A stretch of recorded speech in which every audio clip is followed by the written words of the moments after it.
मस्तान, दुनिया में कोई ऐसा मुल्क ही नहीं है जो हिंदुस्तान के दो टुकड़े कर सके।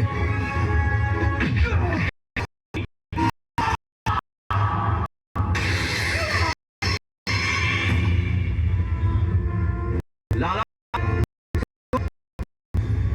बोल रहा है, एक हिंदुस्तानी, तुम दूध मांगोगे हम खीर देंगे, तुम कश्मीर मांगोगे हम चीर देंगे।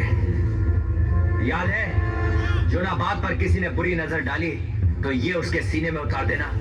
तूने ही कहा था ना, पाक से मिलकर इस जमीन को नापाक करने वाले लाला सुल्तान, आज ये खंजर मैं तुझे सूद समेत वापस लौटाऊंगा।